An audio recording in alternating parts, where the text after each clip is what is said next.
time yourself, or is it just? No, I didn't. Okay, I was like, I don't know. Yeah, I know.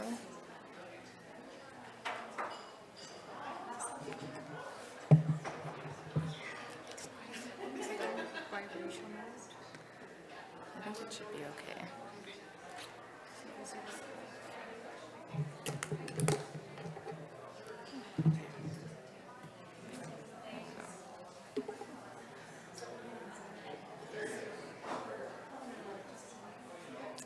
All right, hello everybody.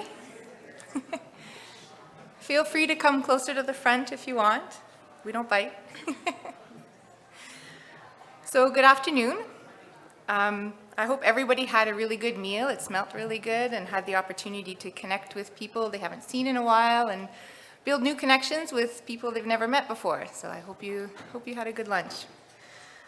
I'd like to first start by acknowledging that we're on the treaty territory and traditional territory of the Mississaugas of the New Credit, that we're on the traditional territory of the Haudenosaunee, and the deep and enduring connection that they have to the land the City of Toronto now occupies. The Anishinaabe and Huron-Wendat, who lived in this area and cared for it over time. We should all be inspired by their stewardship. We're also on the shores of Lake Ontario and the Great Lakes systems, the lifeblood of Turtle Island. Therefore, we're here today to engage with you out of respect of the territory and as First Nations of this land, to work together to protect it for the benefit of generations to come. My name is Mireille Chaput-Dyer. I'm a Senior Policy Analyst with the Climate Change Branch at Environment and Climate Change Canada. I currently live in Ottawa. I have ancestors from the Chaput-Dyer First Nation on my mother's side and French settler ancestry on my dad's side. I grew up on the outskirts of small communities northwest of Ottawa in the unceded territory of the Algonquin and followed my family's traditions of small-scale farming and spending time in nearby forests. I completed my undergrad in environment and geography and have dedicated my career in the public service to working collaboratively to advance shared priorities. It's a privilege and an honor for me to be here with you all today. I would like to turn to my colleague Edna to also introduce herself. Thank you, Mireille. And thanks for acknowledging the land we're on today. Good afternoon, everybody. My name is Edna Urrego. I also work at Environment and Climate Change Canada at the Climate Change Branch, and I am the program lead of the Indigenous Leadership Fund. I will talk about that program in a few minutes. I live in Ottawa on the unceded territory of the Algonquin and Anishinaabe people, and I have been very fortunate to work with and learn from Indigenous partners. Previous to this job, I was working with Indigenous Services Canada at the Emergency Management Program on the preventive mitigation side, and before that, I was working at Crown Indigenous Relations in Northern Affairs Canada with a climate change adaptation program for First Nations. So I'm very honored to be with you here today and to have the opportunity to connect with you in person and share information and ideas. Thank you for having us, Miwach.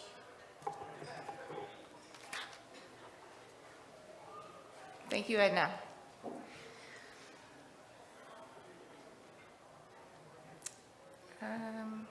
Okay. So thank you all for joining us this afternoon. So climate change is causing rapid changes all around us. It's a priority for all of us. Today's session will be focused on sharing an update on climate change from the perspective of the work that we're doing in the Climate Change Branch at Environment and Climate Change Canada, and on funding opportunities focusing on the recently opened Indigenous Leadership Fund that Edna mentioned. We have a short presentation today and want to leave a lot of time to hear from you, to hear your questions and your perspectives. It's likely that we'll not have the answers to all your questions today, but where possible, we will take them back and do our best to get an answer back to you. So my colleagues here at the front table, we're all Environment Canada climate change colleagues, so you can come and see any one of us if you have questions and we can follow up.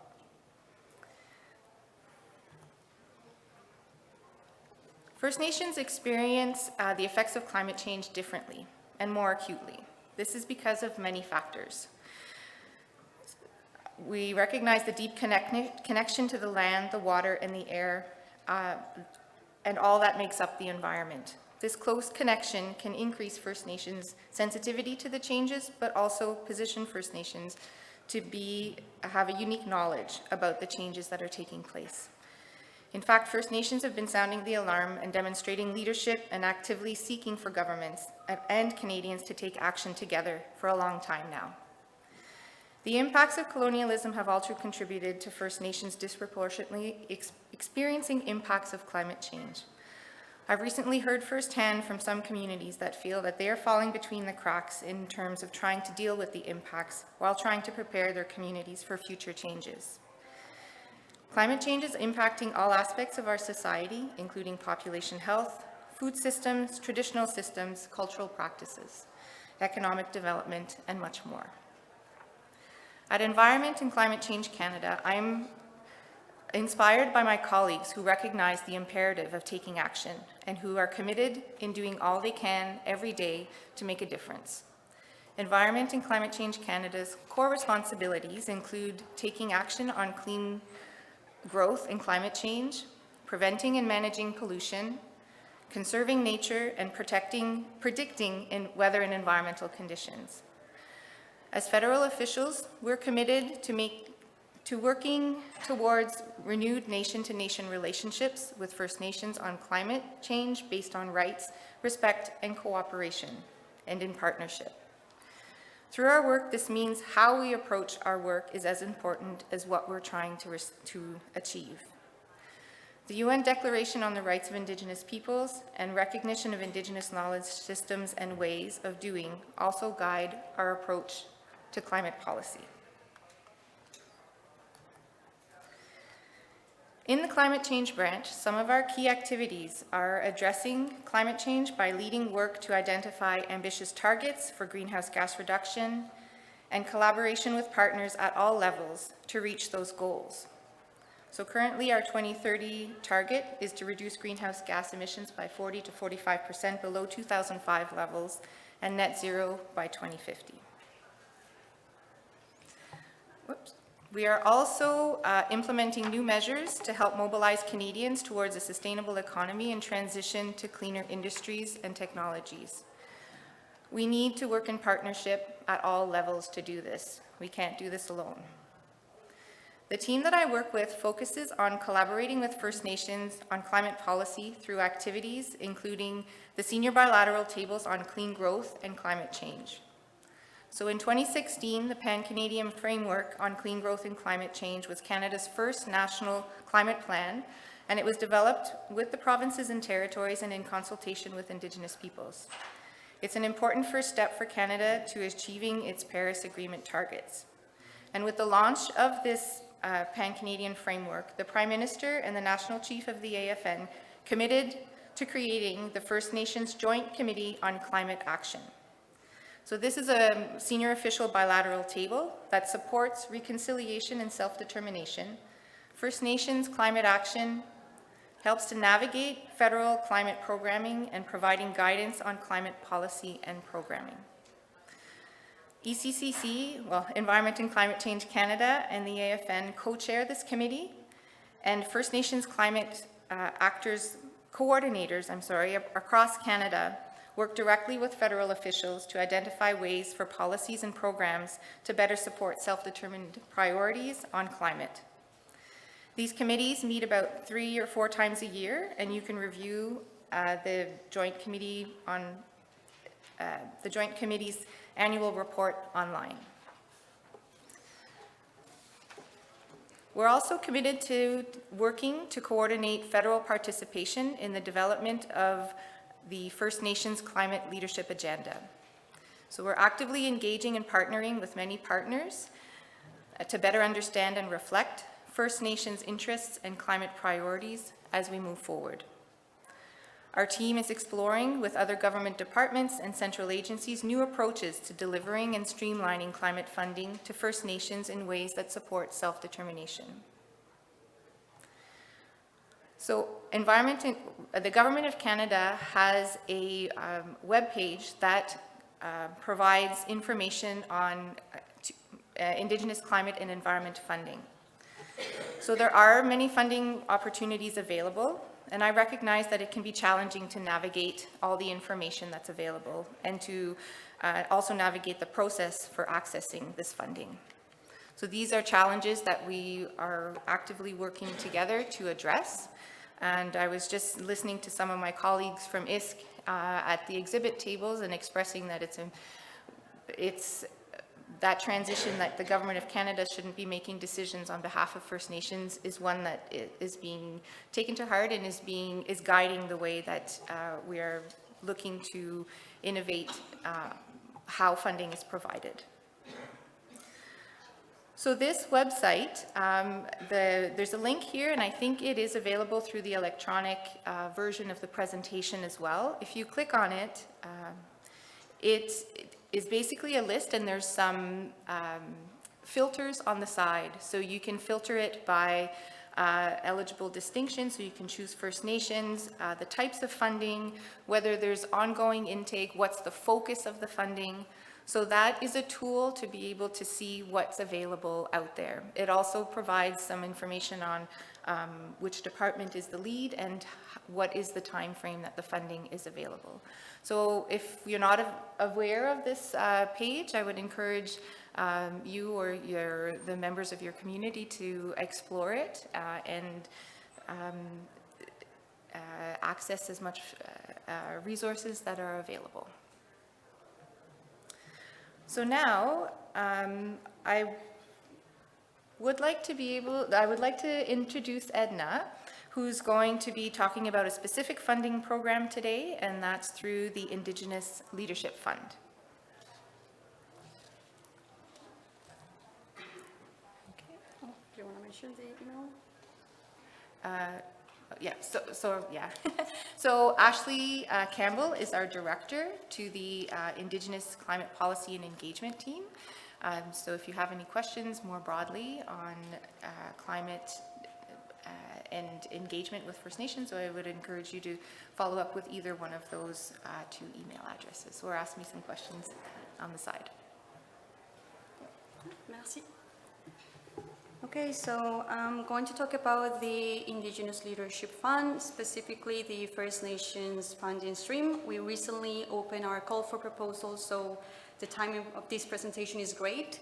But before we dive in the First Nations funding stream, I wanted to provide a bit more context of how we got here and where we're coming from. So we are part of a larger fund that is called the Low Carbon Economy Fund. That fund was launched in 2017, and it supports Canada's clean growth and climate action plans. And the fund has different, let's say, sub-programs or streams, and these streams are open to a broad range of applicants, including Indigenous governments, communities, and organizations. However, these streams are not designed to meet the interests and circumstances of First Nations, Inuit, and Métis. So we recognize that and decided to submit a proposal for an Indigenous-specific program under the Low Carbon Economy Fund. So that's where we come from. Let's go to the next slide. And so the Indigenous Leadership Fund was announced in 2022. It is a $180 million fund over 7 years, starting in 2022. And the announcement also included the Atlin Hydro Expansion project that is happening in BC and Yukon. This project is $32.2 million, and it was announced in the budget, and that funding is coming out of the $180 million. So that leaves us with around $150 million to allocate nationwide for First Nations, Inuit, and Métis. With that said, the program is targeting renewable energy, energy efficiency, and low carbon heating projects led and owned by First Nations, Inuit, and Métis governments, communities, and organizations. We are also advancing Indigenous clean energy leadership and supporting the self-determined climate, social, and economic priorities of Indigenous peoples. We have designed this program taking into account recommendations from our Indigenous partners and also taking lessons learned from other initiatives that are similar to the Indigenous Leadership Fund. For example, we have heard that applicants would like to see programs, or Indigenous partners would like to see programs that are more focused on Indigenous determined, owned, and delivered initiatives.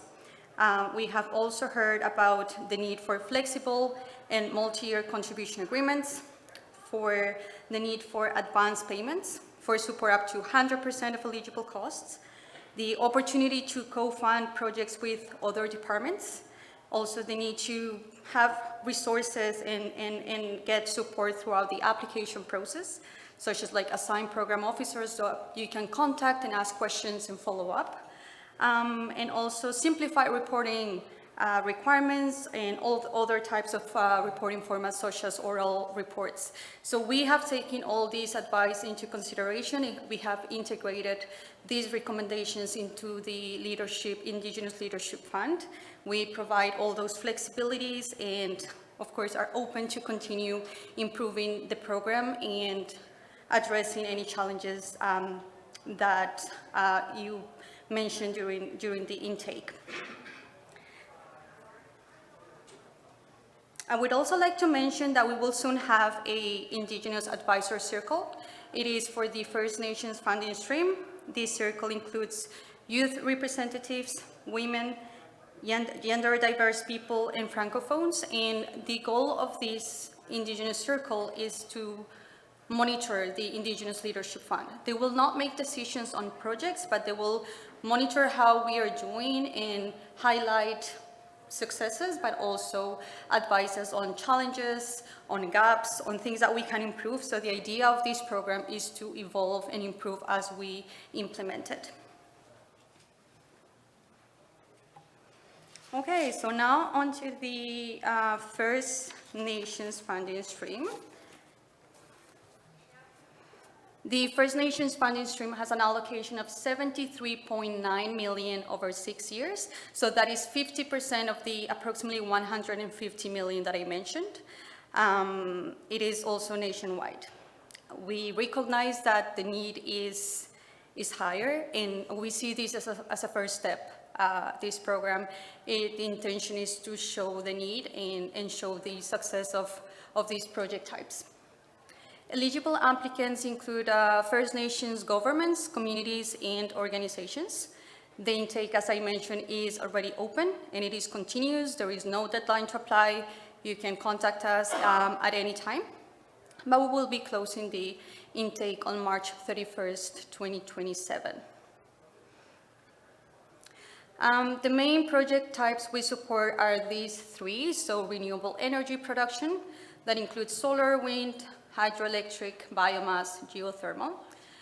We also support energy efficiency, that includes building upgrades and retrofit and energy saving solutions. So it can be for community buildings or community members' homes as well, if you want to retrofit those and save energy. And finally, for low carbon heating. So you see some examples as well in there. Our maximum contribution will be 6 million per project. This is because we have limited funding and we want to support a few projects. So the idea is to support a few of them and just have a maximum. There is no minimum. You can submit whatever your project is. And I see we have a question, so let's stop here.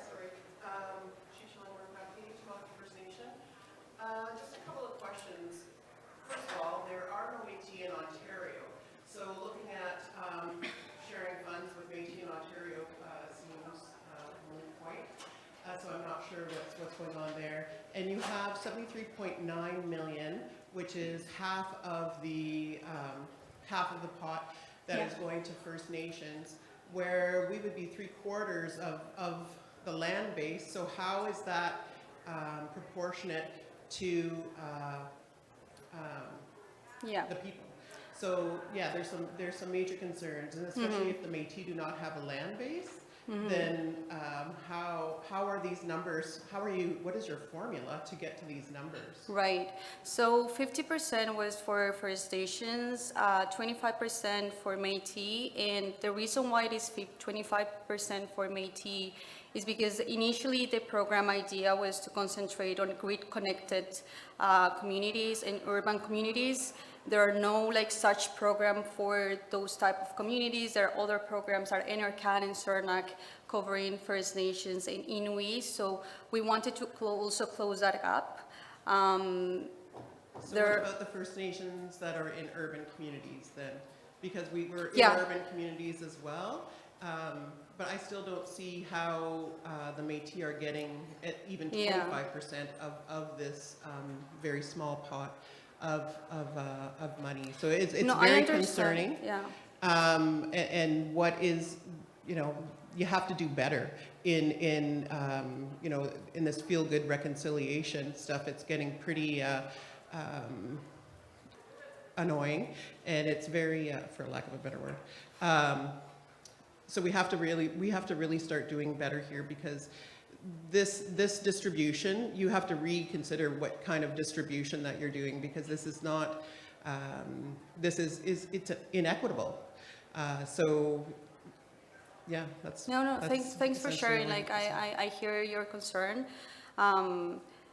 We have also worked with other similar initiatives from other departments, and we try to learn what worked the best. And so in those kind of collaborations and communications with them, we got to this formula, but I understand where you're coming from.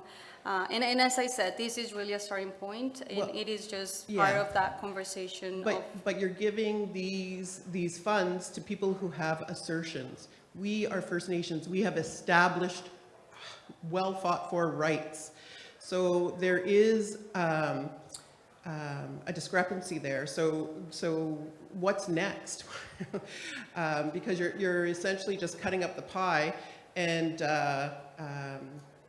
without any rhyme or reason. I don't think that's not good enough. 25% to Métis, and especially when all of the controversy and that they're being called into question, that this is unacceptable. Thanks for sharing.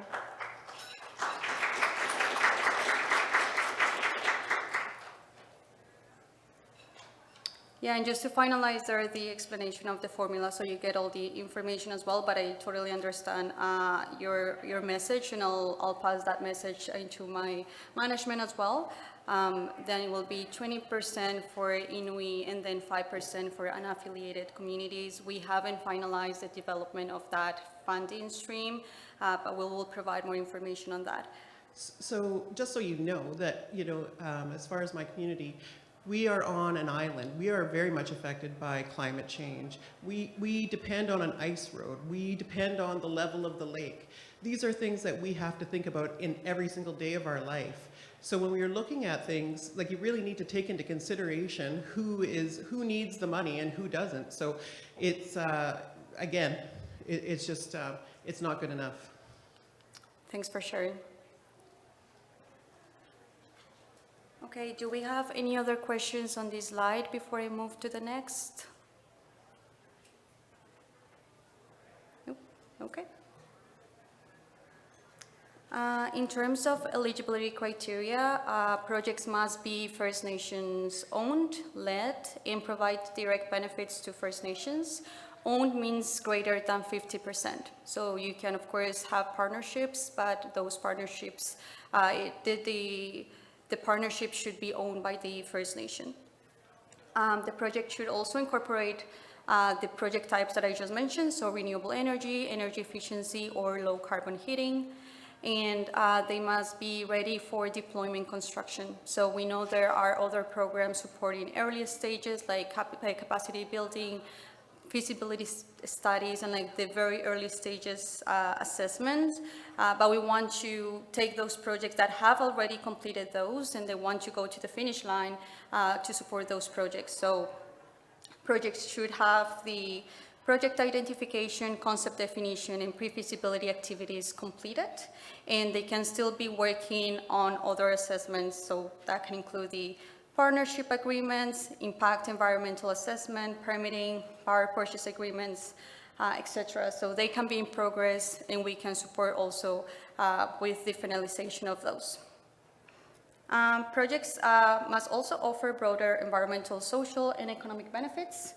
We are also looking for projects to have the support and approval of community members as well as the First Nations leadership.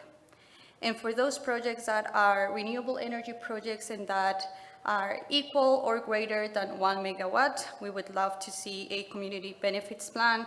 It can be draft or finalized. We have also a guide from the Indigenous Clean Energy Organization. That is an Indigenous organization. They have authorized us to share that guide with you for reference if you need it. And finally, projects should use proven technologies and practices or commercially available.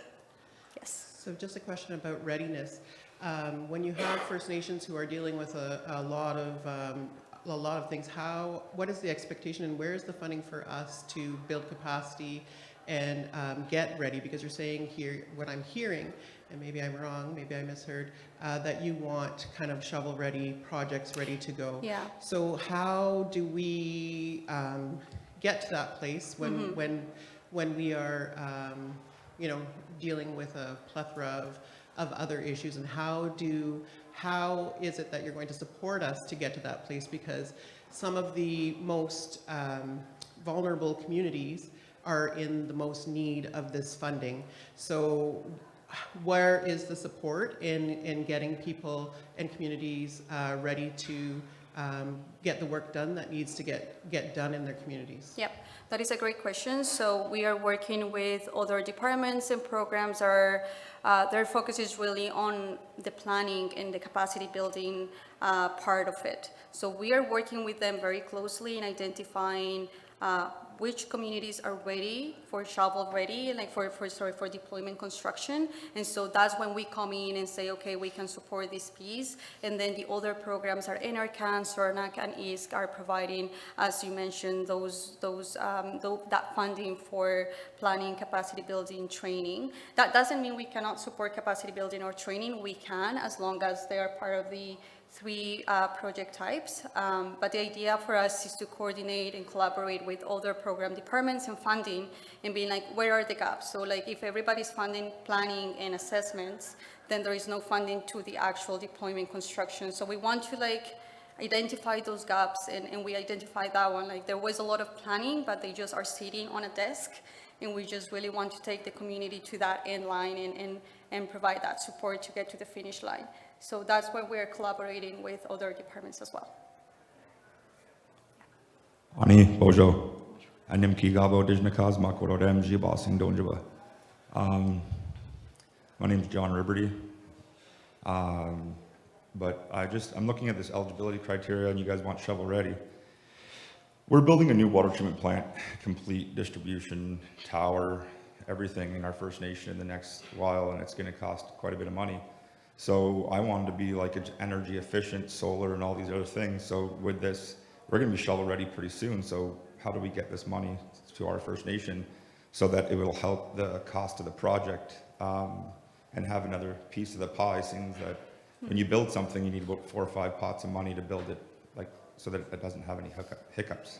Mm-hmm. Yeah, thank you, Miwich.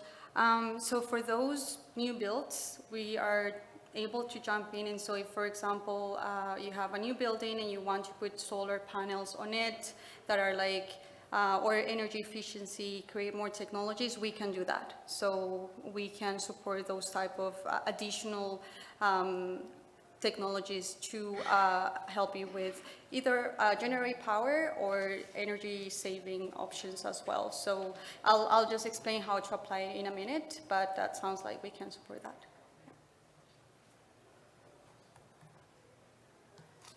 Okay, so how to apply? We are aiming to communicate only work directly with First Nations, governments, communities, and organizations. So we're not really responding to consultants. We just really want to create that relationship with you. If you're interested in the program, you can contact us at this email. I also have some handouts with the email written on it. The whole team is on it, so there is no robots, there is no automatic replies.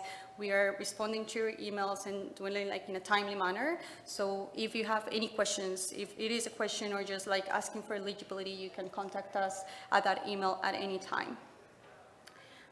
If you would like to apply and get more information, we can send you the eligibility criteria. It's pretty much what I just mentioned, but with a bit more detail.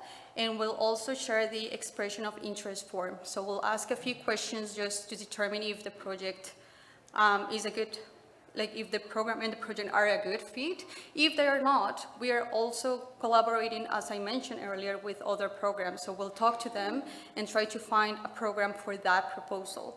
The idea again is to try to find the best fit, is not to just say no. We don't want that. We just want the projects to be successful. And for that, like there is limited funding, so we're just trying to find the best place for it, in a way collaborate with the departments and make sure that we can bring the project to the finish line. If the project is eligible in principle for the Indigenous Leadership Fund, we'll share the full official package. That is an applicant guide, an application form, the budget workbook. And at this stage, you will be assigned a program officer. So you'll have a specific person to talk to ask any of the questions you have. We can have a phone call, we can have a virtual meeting and see each other in person as well. So whatever works, we can meet with you and answer any of the questions and provide any supports and accommodations as needed as well. And throughout the whole application process, really, there will be always a program officer answering your questions and providing support as needed.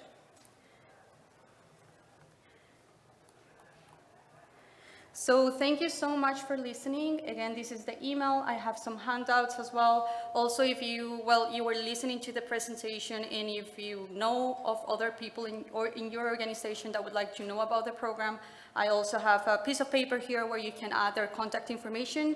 My team and I will contact them and provide all the program information and answer any questions you have. So thank you again for listening. I'll be available here if you have any questions or would like to discuss any projects. It's been an honor, and miigwech.